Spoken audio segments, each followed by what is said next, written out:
जयशंकर दत्तगुरु नमस्कार. सप्तमी तिथी देवी कालरात्री. देवी कालरात्री ही देवी दुर्गेचे आणखीन एक तीव्र स्वरूप आहे. पौराणिक कथांनुसार शुंभ आणि निशुंभ या राक्षसांना मारण्यासाठी रागाच्या भरात पार्वती काळ्या त्वचेच्या देवीमध्ये रूपांतरित झाली. ती मा कालरात्री.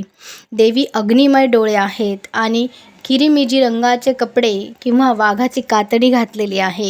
हिचं वाहन गाढव आहे आणि गळ्यामध्ये चंद्राप्रमाणे चमकणारा हार आहे. कालरात्रीला शुभंकारी माता असेही म्हणतात, कारण ती नेहमी ज्ञान, शक्ती आणि संपत्ती असलेल्या खऱ्या भक्तांना आशीर्वाद देते. ती सहस्रार चक्राशी संबंधित आहे. कालरात्रीची उपासना केल्याने शनिग्रहाची बलवत्ता आपल्यावर प्राप्त व्हायला नक्कीच मदत होते.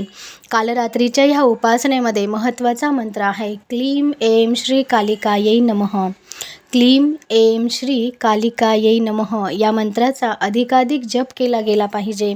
माता कालरात्रीची उपासना केल्यास आपल्याला आपल्या आयुष्यातील अडथळे दूर व्हायला नक्कीच मदत होतात.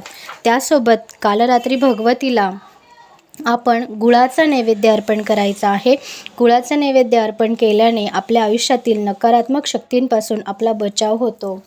या कालरात्री मातेच्या स्वरूपाचे स्मरण करत आई भगवती तुम्हा सर्वांवर सकारात्मक ऊर्जा सदैव देव आणि तुमच्या आयुष्यातील सगळी नकारात्मकता दूर हो या प्रार्थनेसहित परिपूर्ण या नवरात्राच्या 7व्या माळीला वंदन करून निरोप घेते. जय शंकर दत्तगुरु.